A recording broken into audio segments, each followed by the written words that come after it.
It is 4 p.m. We're bringing developing news. And the stories behind the headlines. This is Storycon. I'm Regina Lay. I'm Ed Lingao. Some stores are watching this Friday, August 1? August 1st. Happy August 1st. August 1. Happy first day of the month. 2025. Citizen complainants will file a motion for reconsideration at the Supreme Court after it ruled unconstitutional the impeachment case against Vice President Sara Duterte. They claim that the decision undermines public accountability. Meantime, Senate President pro tempore Jinggoy Estrada said 19 to 20 senators are now inclined to abide by the ruling and not hold an impeachment trial. Estrada warned, though, that ignoring the high tribunal's decision could lead to a constitutional crisis. About 30 families of missing Sabongeros have filed criminal complaints against businessman Atong Ang and other people before the Department of Justice. The charges include murder and serious illegal detention. State Prosecutor General Richard Fadulion says the affidavits will still be evaluated to determine if a preliminary investigation is warranted. Only until prosecutors find sufficient evidence will the respondents be asked to formally respond to the complaints. And U.S. President Donald Trump has signed an executive order moving the effectivity of tariffs to August 7 from August 1. This is to give the Customs and Border Protection sufficient time to make the necessary changes to collect the new duties. In a one-week reprieve for America's trading partners, including the Philippines, which managed to negotiate a deal to cut levies from 20 to 19%.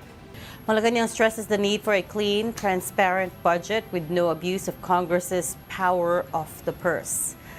This comes after Senate President Chis Escudero insisted that Congress has the right to amend the proposed 2026 national budget despite what President Marcos said during his fourth State of the Nation address. The chief executive, Marcos, had warned that he would not sign a budget that is not aligned with the vision of the administration. Hindi po dapat abusuhin yung sinasabing power of the purse at maraming magkaroon kung meron man mga insertions at hindi mapapakinabangan na tunay ng taong bayan. Yan lamang po ang gusto ng Pangulo. Kaya gusto niya po maging malinis ang budget at hanggat maaari yung BICAM conference with regard to the conference dito sa budget, 2026 budget, ay bukas sa publiko. The DILG is proposing a daily parking ban on the streets of the National Capital Region from 5 in the morning to 10 in the evening. Interior Secretary John Vic Remulla says or made a suggestion during a meeting with the Metro Manila Council. The initiative's objective is to create a unified yet flexible policy that mayors can agree on, with a final decision expected to come out on September 1. The parking ban, or the proposed parking ban, will cover public roads except for EDSA and the Mabuhay lanes, which have a strict no parking rule. The intent is to make Metro Manila more livable. So we start with parking. It'll take 1 month to resolve on a granular basis. Ang mga mayors mag-identify. PWG, they're going to identify yung major thoroughfares na kailangan no parking talaga. So we're going to be very strict about it. Gagawin namin ng a whole city map para makita na kung saan pwede pumarada at hindi. Just to be clear po, that's still a proposal. Huwag kayo magpanic muna. Joining us today, or joining us later, will be Storycon's resident political pundit, Rol Llamas. And from the Philippine Star, we've got Editor-in-Chief Ami Pamintuan. Hi, Ami. Hi! Happy Friday! Oh, Ami, parang ano ka? Parang, kumusta ka na? Ang tagal mo na wala. Medyo may allergy pa akong konti. Namamaga pa ng konti yung mata ko eh. Ouch. Oh, okay. Well, at least you're back. Hope you're feeling better. At least you're back on the saddle, in the saddle, di ba? And you're Sige, Ed. Sige nga. He's gonna try. Sige, let's hear it. Your is ano. Okay, Your okay, there you go. Ano. Oh. Ayun na lang. Para tapos ang usapan yan. Ganda daw ng print ng top mo. Ed talaga. May update na tayo doon sa, okay, it's this budget issue is becoming, kind of blowing up, right? So now we're hearing from a lot of the people on both sides. By that I mean yung Congress and also the agency side. And just this afternoon, we got a statement from Bacolod Representative Albi Benitez calling on DPWH Secretary Manny Bonoan to take a leave of absence whilst the investigation into the flood control projects is going on. Sabi ni Congressman Benitez, you know, when there are questions about a company's finances, you don't ask the accountant to audit himself. You bring in someone independent to find the truth. So out of delicadeza and to help preserve the integrity of the inquiry, I respectfully urge the DPWH Secretary to take a leave of absence while the investigation is ongoing. Mas mabuti, wag na lang DPWH yung mag-investigate, di ba? It will be Yes. investigating itself Meron ding isang proposal na pabayaan na lang yung Commission on Audit That's to what, conduct the audit. that's what Congressman Benitez is saying now. But the COA audit takes quite a long time, ah. It happens And the year after the budget and is that's really part fully of the process. disbursed. Baka we should be looking at something more immediate. Which means kung after this year, next year palalabas yung COA Oo. audit after everything has been and that's disbursed. typically done naman talaga by COA. I mean, Oo. you don't Oo. even have to tell them to do that. O kaya, Exactly. hindi dapat yung DPWH ang lead. Yeah. Kaya yeah. kung ipag-lead mo si Manuel Bonoan, dapat mag-lead din yung mga congressman. Ay, yan si Ami, di Di ba? ba? I mean, if you're... Okay, Ami's back in the saddle. Correct. So may point Diba, ka din. mahiya naman kayo, hindi ba? Oo. Kung ganyan din na lang magtatawagan na rin lang kayo Because- Hindi mag-lead yung lahat. Because remember So, what ang tanong nga dyan, who will conduct the investigation? Yes. Siguro magtawag sa private sector nung nakakaintindi how to audit actually a flood control project. Yes, because pati si Sec Bonoan said he gave an interview to, was it the radio DZBB, sabi niya, some of these projects were not approved nor proposed nor Yes. checked by the DPWH, meaning the executive submits their budget, including all the proposed flood control programs under DPWH, tapos Congress reviews it, and then during the Yes. BICAM, Bonoan is saying that doon nagkaroon na insertions that they didn't know about. So the question there is who made these insertions and where did they go? So he's saying that Kaya these new items did not undergo validation nor initial engineering assessments. So Kaya sino magli-lead Oo. nga ng investigation? Saka yun reporter pa ako, Ed. Sinasabi na sa akin ng mga DPWH officials talaga namang messy lagi dyan yung mga politician. And in fact, sila nga daw yung nagpapasok ng mga contractor na hindi vetted ng DPWH. Matagal ng issue yan. Ang tanda ko na.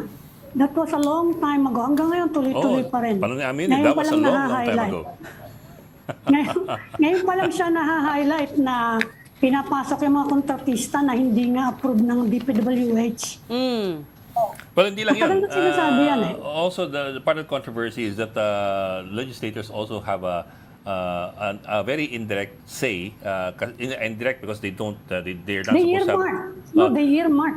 No, I mean also in the appointment of Engineers. district engineers. Yeah. It's a part of their lobbying, di ba? You get to lobby for who will be in charge in your Yes. jurisdiction. So may ganun Kaya din hawak yun. mo yung nag-a-approve, ikaw nag-earmark, hawak mo yung nag-a-approve. Ngayon, sabi ni Benji Magalong, pati yung mga kumpanya na kontratista, may-ari na yung congressman. Well, So, actually, we- marami namang congressman na kontratista rin. Anyway. Oh. What's It's that, Friday. Ed? Yes, true. yes. Yeah, So dito sinabi ni Mayor Magalong, Ami, I think you missed that interview where he said 35 yung mga lawmakers get on average about 35 to 30 to 40%. 35 to 40% of the total budget in kickbacks from the total budget of the project. Tapos may mga other expenses pa yan such that the actual amount of the project itself is only about 30% of the total pie, total amount allocated for it. Si Congressman Terry Ridon is also now challenging Mayor Magalang to show some evidence of this, right? And we will ask him about that, what evidence he has. But from what we know is that si Mayor Magalang has been looking into this for a very long time, and he wouldn't cite his sources. Sabi niya marami na siya nakausap na contractors to verify these. But he, of course, wouldn't give us his sources at that point. But yeah, we'll ask him for proof of that. And now they want to call him to a potential House hearing. I knew that was coming. You knew that hearing, you knew that was coming, that he would get invited. They called him, yeah. Kasi he issued a blanket accusation, of course, with no specific people in mind. Pero you issue a blanket accusation like that, the congressmen are going Fair to enough. Name last names. back at you and tell you, you're dragging our name through the mud. Might as well tell us who you're referring to, which is also the right. But you know what? I mean, I don't think anybody at this point disputes that there has been mangling of the budget, that Yeah. there is corruption. It's just that it looks like both sides are pointing fingers now, right? So, for example, I started off with the statement from Congressman Albi Benitez calling on DPWH Secretary Manny Bonoan to resign. Not resign, take a leave of absence. This is coming off the back of an interview that Congressman Benitez gave our sister program yesterday, wherein he said, dun sa Bacolod, they have been pushing these floodgates projects na nasa budget talaga dapat. Pagkatapos, biglang nawala sa BICAM. So, isa din yan sa gusto niyang investigahan. Whereas yung ibang districts naman got over 20 billion pesos. He didn't name which district that was. Pero samantalang yung 300 million nila for floodgates projects, biglang nawala. Pero kung nawala sa BICAM, hindi Nakakahilo kasalanan yung ng mga, DPWH. nakakahilo yung mga amount, ano? Yeah. Hundreds of millions and billions, and where are they going? Nabangba pa rin tayo. Yung kung nawala sa BICAM, hindi kasalanan ng DPWH yun. Kasalanan ng BICAM yun. Kasalanan exactly. Kasama niya. Anong nangyari sa kwarta natin? Anong nangyari sa taxes natin? So, Whereas the BICAM added 288 billion pesos sa DPWH budget for 2025. Yes. Di ba? So well, that's also why Kahit nung binawasan, mas mataas pa rin yung budget ng DPWH sa entire education umabot sector. ng 1.1 trillion. 1.007 trillion pesos, to be precise. That's also why Congressman Benitez broke from the majority. He broke away, right? Sabi niya, we don't agree with the current leadership of the House. That's why he decided not to support House Speaker Martin Romualdez. Yung mga sinasabing flood control projects are questionable, and he's saying that basically in Bacolod they're also experiencing it, so that's why he broke away. So now they've got a faction of 5 of them in the House. Na I guess what do we call them? Minority, independent? I'm not sure. The independent majority only because they support the administration, but they're not part of the actual majority. Sige nga. You can't say they're the minority kasi Because they're not technically the minority. kasi they're not naman aligned with the anti-BBM. The traditional opposition. Oh, and you know the lower chamber is always the bastion of the administration. Yes. So they're Sige, Ed, sino ang actually, isa na lang na grupo na nakikita kong anti-administration dyan, yung Duterte Bloc. you did that the block. So what do you call them? Sige nga. well, there's still the minority bloc headed by Congressman Libanan, right? There's still the progressives, the minority bloc, yung traditional opposition, basically. It's not exactly anti-Marcos, ha? Yeah, but I mean, if you know, go by their positions on raging issues ngayon, mas aligned sila with administration. Hindi nga natin malaman ngayon kung sino ang position eh. well, yung nga eh. Kaya ano yung minority? What is the minority ngayon? Who is the Mahirap ng minority and who is the definition sa terms opposition? natin, ano?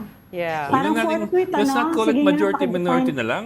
Para simpleng buhay. Ano lang, Ano? BBM, DDS. o ano. That BBM, is oversimplifying our politics. That is the problem, right? Sige nga, Hindi, majority, paano- majority. Sige, paano sa Senate? how do you make himay Oo, everything? sige. Sa Senate. Sa Senate, Hindi mo rin simple pwede lang gawin yan. yun Sa Senate, ano lang eh. yan. SP, non-SP. Ah, I'm sorry. Ah, for SP against SP, ganon. Actually, cheese or non-cheese? Cheese Ah, whiz sige, or... sige. Sige, mas madali-dali nga yan, oh.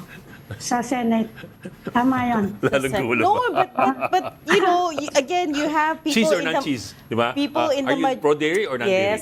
yes, but you have senators like Bam and Kiko who will not necessarily vote along the majority BBM. lines Kaya nga, all but the time. But they're pro-cheese. Yeah, they Cheese voted, sila, cheese or kaya non-cheese? majority they sila. voted for him, yes, but that doesn't mean that we should expect them to vote along, admin lines all the time. Kaya, right? As they said. kaya hindi pro-admin or anti-admin.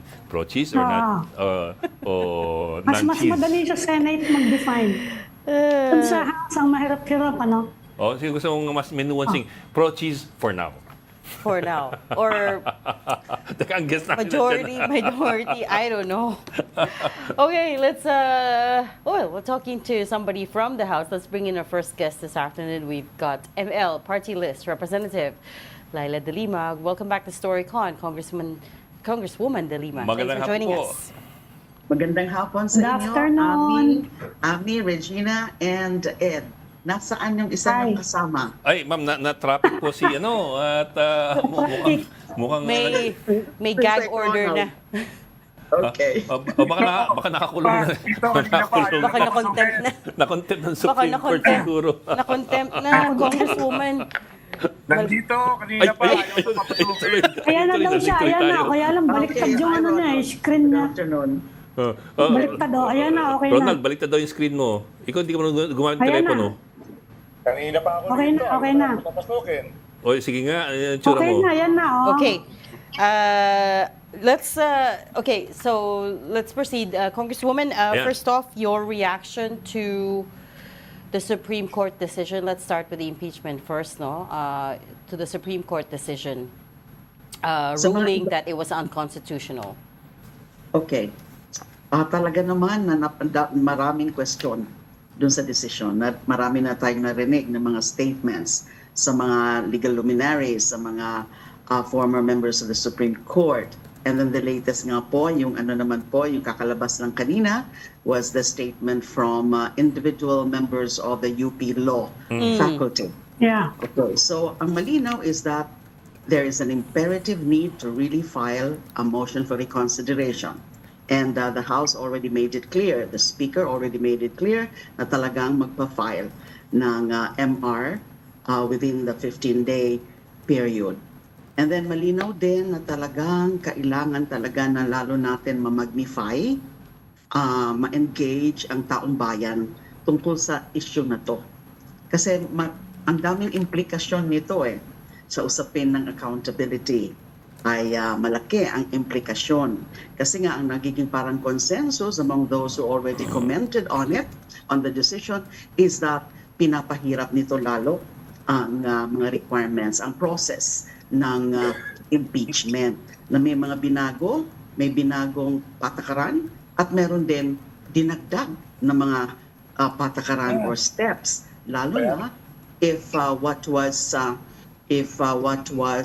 is initiated is yung 1/3 vote from the House members. So this is something that should be really watched over by the people kung ano ang magiging tugon ng Supreme Court sa iahain na motion for reconsideration.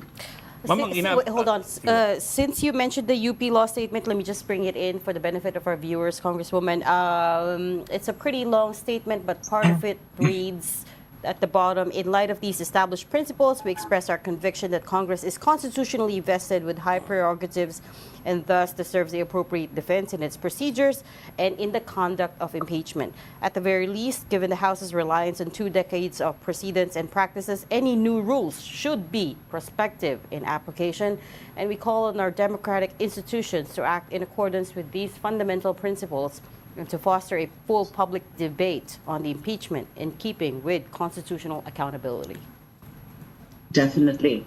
I fully agree. Yan po yung concluding part of that statement. So talagang ina-uphold nila yung prerogatives ng House dahil nga pinakialaman dyan sa desisyon na yan. Instead of judicial restraint, ay nasobrahan yung pakikialam ng Supreme Court, naging judicial activism na para bang wala naman po sa lugar. So, this is something that we cannot really just, momentarily, and we cannot really gloss it over yung implications ng SC decision na ito. And even on the part, di ba kasi marami namang nagsasabi na at the very least, prospective application lang instead of retroactive application. May apply na kaagad yung mga bago nilang mga patakaran na linagay sa Supreme Court decision. But even that, we have to be careful also about that. Even that, I'm not amenable. Why? Kasi nga, that means okay na sa atin yung mga inintroduce na mga bago, lalo na yung tungkol sa how to initiate, when is it considered as deemed initiated, and also the additional requirements kapag 1/3 ang magfa-file. Imagine, requirements of due process, requirements of prior notice, and be furnished with copies of the evidence, due process, which is something that the requirement of due process can very well be accorded the impeached official at the trial stage already. Kaya nga may trial. So even that, dapat hindi pwedeng sabihin, sige, okay lang yan. But you have to apply it retroactively, prospectively, instead of retroactively. Not even a prospective application, I think, would be good for the for the stability of our constitution, our democratic processes, our mechanisms of accountability. It should still be questioned. Dapat malinaw at malakas ang magiging arguments sa motion for reconsideration about those two aspects. Kasi dun nga sa pag-interpret ng when is it deemed initiated, unang-una, that was premised on erroneous factual conclusions or factual findings, misappreciation of the crucial facts and events that transpired prior to the transmittal of the articles of impeachment to the Senate.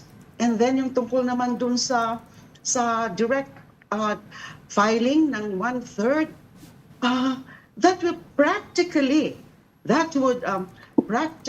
disrupt and delay to a significant degree the impeachment process and intruding into the exclusive prerogative of the House, as now argued in that statement of the UP law faculty. So, yan ang paningin ko dyan. Yes. Ma'am, inabangan Pero siya anong nangyari kung yung mga nire-raise yung issue are very basic?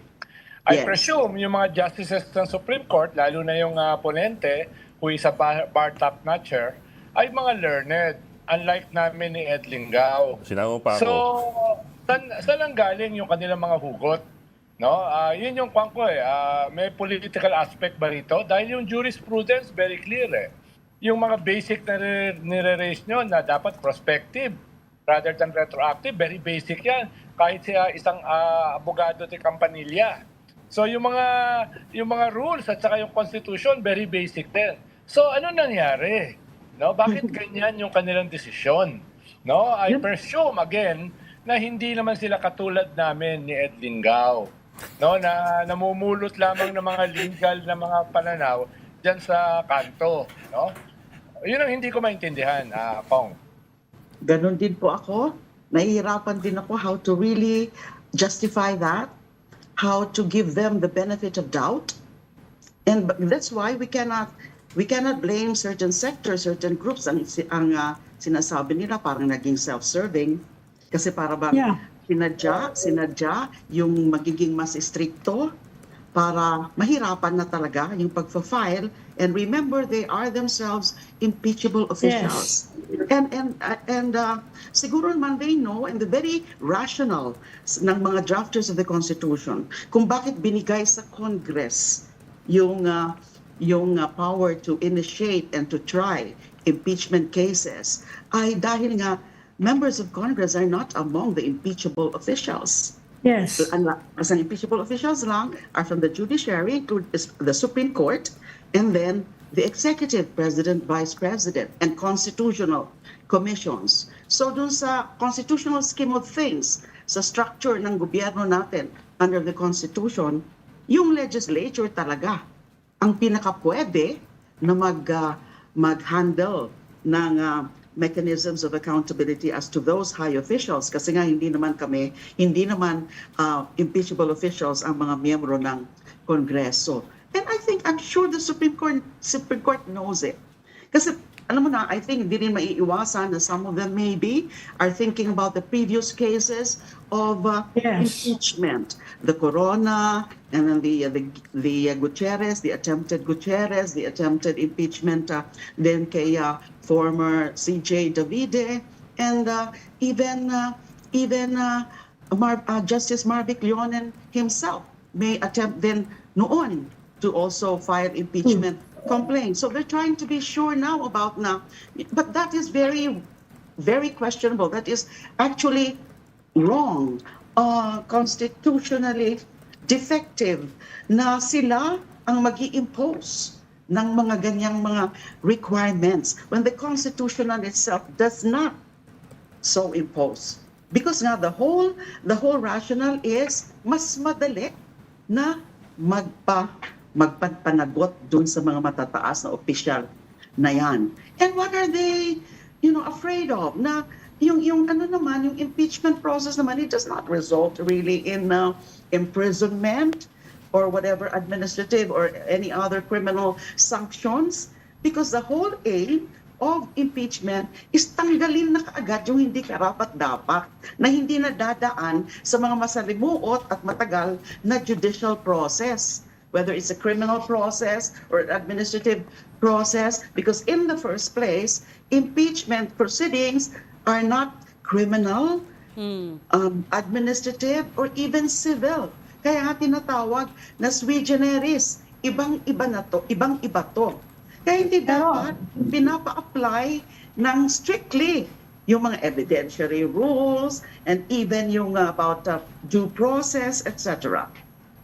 Pero kayong Congresswoman, you can be permanently barred from public office, and kung Supreme Court Justice ka, mawawala lahat yung napakalalaking benepisyo nila, pension, retirement benefits, and even if it's, they might say it's a malicious speculation, pa-follow up ko ng question ni Ronald, na medyo self-serving tong ginawa nila Dahil nga they are impeachable officials, and dahil nga dito, yun ang suspetsa, kaya unanimous.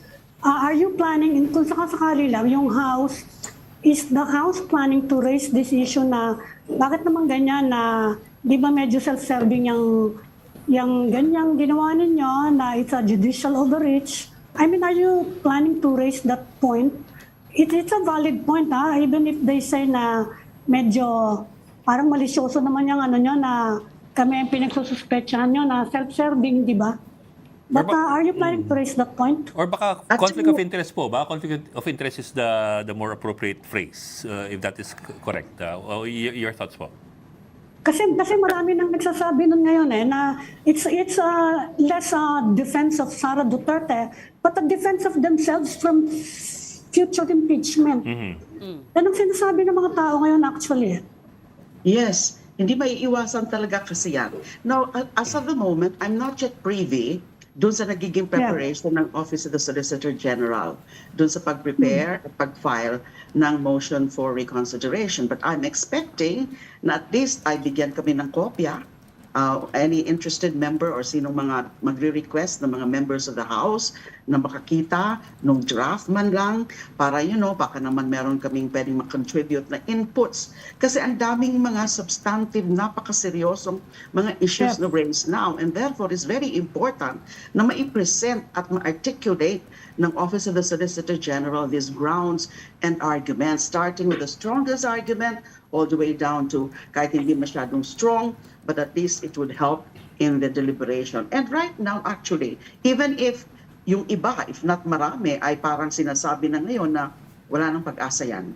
Dahil nga, it's unanimous. Unanimous. But I would say that pwede pa rin.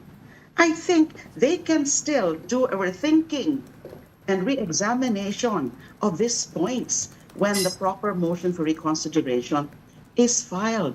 And hoping also that they admit their own mistakes in appreciating certain crucial facts dyan sa usapin.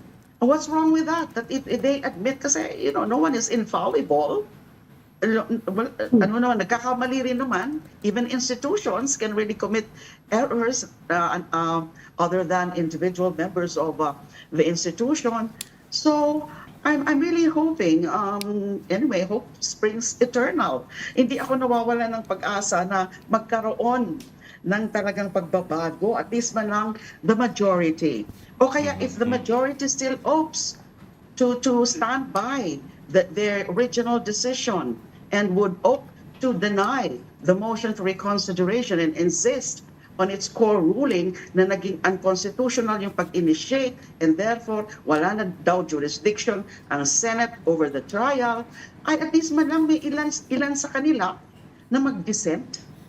Ma'am, himay ko lang po Nakakagulat talaga yun Yes, na unanimous Yes, ma'am. Yes. Ma'am, himay ko lang po yung kasi iba po yung possible doon sa probable. Everything is possible but not everything is probable. Ngayon nga, given po the fact na you're looking at unanimous, or at least near unanimous kasi 13 lang, dalawa naman hindi bumoto. Given the fact na hindi siya a close fight or a narrow margin sa botohan, but basically 13 of those who voted are unanimous about it, wala man lang dissenting. Walang dissenting. Ano po yung probability I mean, realistically, ano po yung probability? Dagdag kong sa tanong ni Ed, kung sakaling Introduce our who is here in the flesh na pala. Ito, ano pangalan ulit? Mr. Ronald Heckler. Ronald Heckler. Kung, paano kung hindi nila pansinin yan? Paano kung hindi lang nila hindi pansinin, insultuhin pa nila, katulad ng kanilang unang order sa Congress, no? Anong magiging recourse ng Kongreso? Yan ba ay pag-uusapan nyo sa Kongreso yung possible impeachment ng mga justices? Yan ba ay pupunta sa kalsada na People's Tribunal laban kay Vice President Sara? So ano yung mga recourses? Ngayon kasi as we speak, may nagrarally sa Supreme Court If there's even any recourse. Any of those can be resorted to. Ayaw ko pa sana na magbanggit ngayon that we can initiate, or any interested party can initiate impeachment process against the justices themselves. Ayaw ko pa sana. Pero that probability ay nandyan. Kasi kung, as you said, paano kung totally i-disregard yung motion for reconsideration? Dahil nga sinabi nila dun sa desisyon na immediately executory. But it doesn't mean ay final na. It doesn't mean wala nang pwedeng kumestyon. Kasi the very right to file MR is actually part of due process naman ng any party of any case, including the respondents here. So kung gano'n ang gagawin nila at magmatigas at maging strong sila, halimbawa they issue something, even a short resolution which would be tantamount to really yung parang lalong gisgisin yung pag-insulto sa House as an institution. We cannot blame anyone or any group, or for that matter the House itself, if it would also consider the filing of impeachment case against the Supreme Court justices themselves. Pero parang na rin yan, ang hirap nun sana hindi yan mangyari. Now we will be you will be pushed to the corner na yan na lang ang tangi nating magiging solusyon. Kasi para na rin yan constitutional crisis eh. That is actually a constitutional crisis because one co-equal body is going against another one head-on. Papa-impeach buo. So wala tayong magiging Supreme Court in the meantime. And so what happens to the administration, the workings of the administration of justice? So as much as possible, the ball actually is with the Senate, with the Supreme Court now, as well as the Senate. So Supreme Court, dahil nga, they should take seriously a motion for reconsideration. And the arguments being put forward now by many groups, they should seriously consider that and consider and make a re-examination of what they did. And then yung sa Senate naman, sana they should avoid yung mga pronouncements or steps which would lend legitimacy to a still not final Supreme Court decision. Kasi if they start saying now, wala, susunod na lang kami sa Supreme Court, and therefore we are also dismissing this impeachment complaint at our level. So ginagatungan nila. They're just adding or lending legitimacy to what the Supreme Court did already, which is basically an assault against the Constitution dahil nga ginulo yung pinakaproseso or mechanism of accountability na malinaw naman na nakalagay sa Konstitusyon. May tanong kayo. Congresswoman, sorry, we're running quickly out of time, but I just had to pivot quickly and ask you about the politics, because before we had you on, we were talking about who the minority is in the House and in the Senate, and how the lines have been redrawn. So in the House, the Liberal Party members are with the minority. Yes. And in the Senate, though, we have confirmation now that Senators Bam and Kiko are with the majority. So may split, right? We've got a split right there. How should we be reading this? Well, where is the Liberal Party now? Well, how I wish that people would be less judgmental, on the decision of both Kiko and Bam to join the majority. They have actually explained themselves. And ang importante ay makikita natin kung ano yung mga magiging posisyon nila sa mga mahalagang usapin. And including this, the impeachment. Per the news reports, they are part of a few na pumirma na sa isang resolution expressing the sense of the Senate that impeachment must continue. Yung para bang, advising the Supreme Court that as far as we are concerned, we want to continue. So that is a sort of a plea or an appeal to the Supreme Court to reconsider its decision. Another manifestation kung bakit si Kiko at si Bam, Senators Kiko and Bam, they continue to stick to their principles is that dun sa pag-file po ng resolution about open and transparent BICAM proceedings, they're also part of the minority that file, that joint resolution, yung sa Senate version, sila yon, including si Senator Risa, Senator Ping Lacson, and Senator Tito Soto. Kami rin sa House, yung block namin. So that's already a manifestation what they're saying. Now that they can be expected or be trusted to decide on the side of truth and accountability. Pero di ba Kong, medyo dysfunctional na binoto nila yung tao na the main person instrumental sa pag-delay ng impeachment. The one who tawag nila Mr. Forthwith, Mr. Remand, at yung naggawa ng predicate na pwedeng i-dismiss ng Senado yung impeachment kahit wala sa Constitution. Di ba medyo defining yon? Na bakit mo binoto yan? At ganito yung position mo, pero bakit binoto mo yung tao na main reason kung bakit na-delay itong impeachment at nagkaroon ng pagkakataon ng Supreme Court para pumasok. I do not wish to second guess kung ano ang magiging explanation din dyan nila Senator Kiko and Bam. But that's it. Hindi lang naman dun sa issue na yan na may ganyan na disconnect sa kanilang paniniwala. Kasi insofar as Senator Bam and Kiko are concerned, they are after accountability and they're after the continuation of the impeachment proceedings or the impeachment trial. So even if bumoto sila kay SP Cheese, is hindi naman mawawala yung pinakaposisyon na yon. Now they got what they wanted, the chairmanship.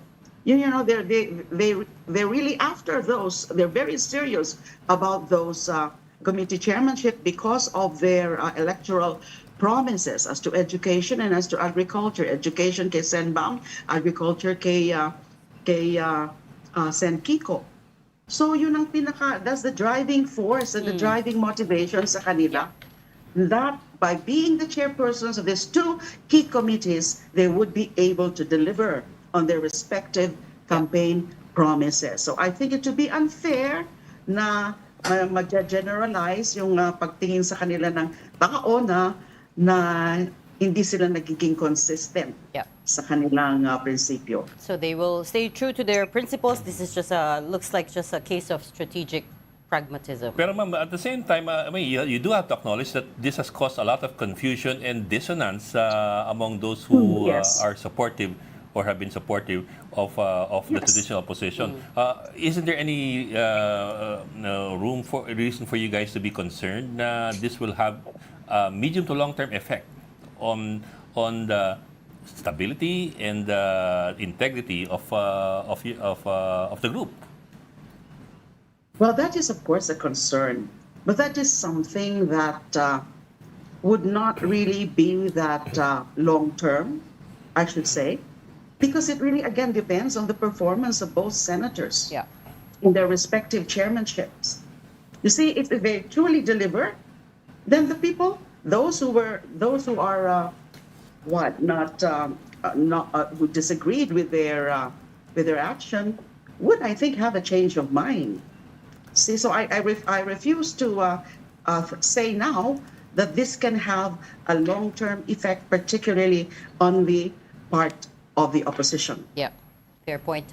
Okay, we will have to leave that there. I'm so sorry, Congresswoman, we've run out of time, but we'll have you back another time to flesh this out more.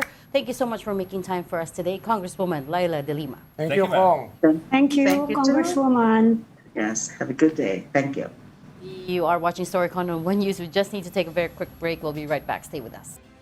We've got developing news and the stories behind the headlines. Welcome back to Storycon, the Story Conference. I'm Ed Lingao. And I'm Regina Lay, still with us. Ami Pamintuan of the Philippine Star and Ronald Llamas, our resident political Ay, pagkakataon mo ngayon. Kamusta, Ami? Okay ka na? Bati mo si Ami. Okay ka Hindi na, ko Ami? masyado magapa ng konti. Ha? Allergy. Okay. May allergy pa. Kaninong politiko ka na allergy? sa'yo yata. Ay, napakarami nun ha. Ang dami nun. Ikaw kasi, sino-sino kausap mo, kaya na-allergic eh. Marami. Ano, batiin mo naman yung suot ni Ami. Hindi ako nakahirit kanina eh. Hindi yan, subdued, di ba? Hindi katulad Subdued. Hindi katulad ng ating politika na umaapoy, sumasabog all over the place. Oh my yan, gosh. Makakalma ka pag tinitingnan mo yung damit ni... Hindi naman tagulan ngayon, di kailangan makulay. What is going on with the politics, ha? Di ba? Nag-away-away na. I mean, Pati si Kaufman, tsaka si Harry Roque. Oo nga eh.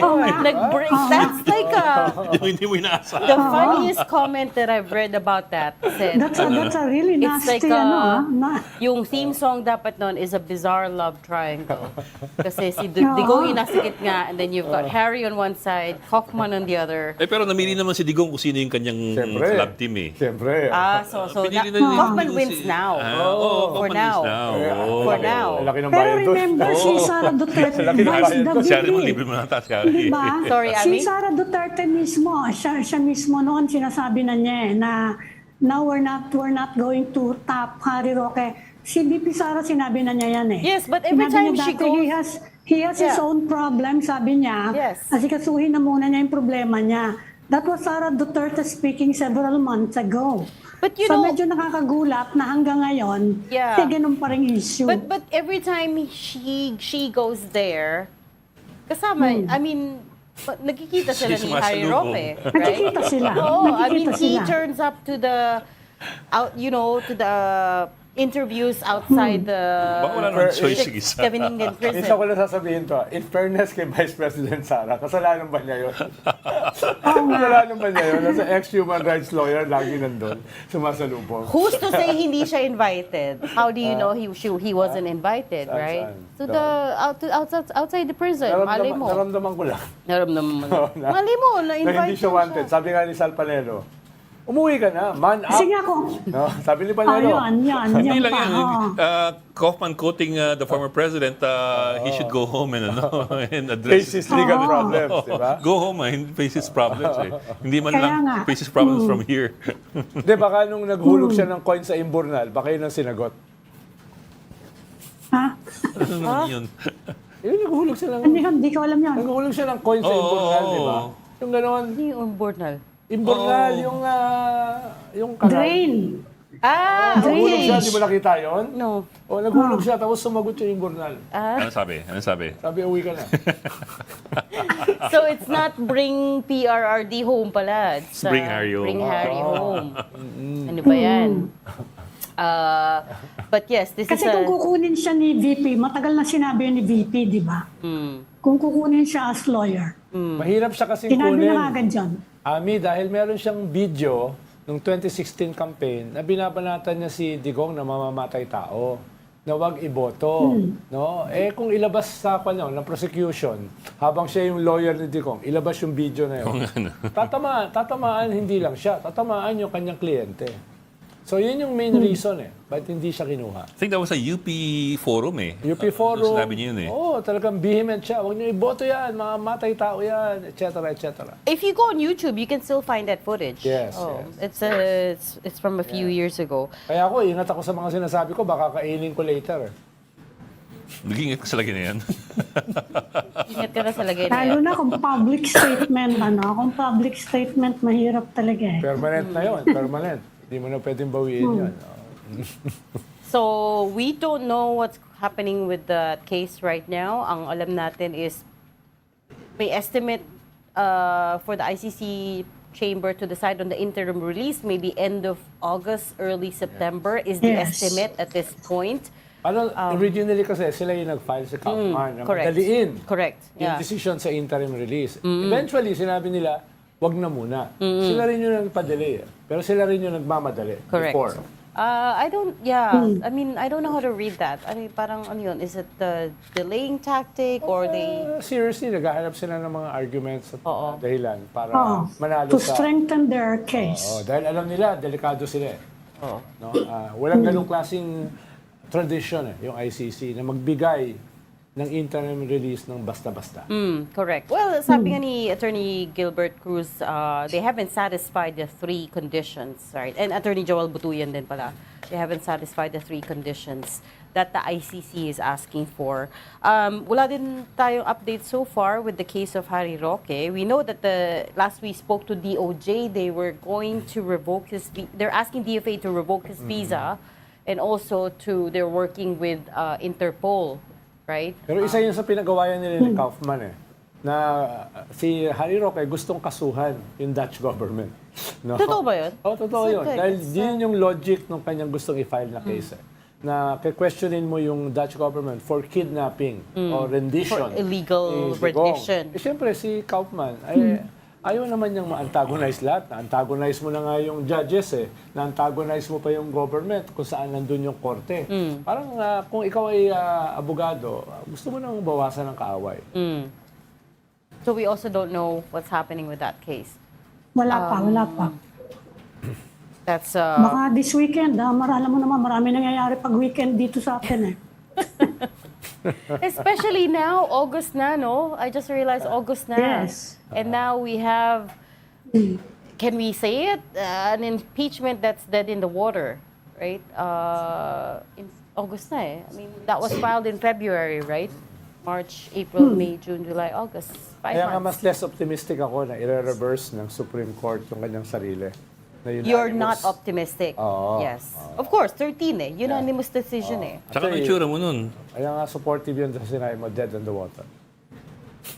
So, can we call it? I mean, doesn't feel like there's any moment. I mean, actually today was the day the MR was supposed to be filed, no? Yung motion for reconsideration. Yes. Meron final ang civil society Kaya nandun groups. sila ngayon. Pero yung not the House. Not the May House. final. Oh, Not the House. Not the House. But it has to be initiated eh. An MR has to be asked. Kaya, Filed. ayan, meron na nag-file ngayon. Mukhang sa Civil Monday yata ang society. House.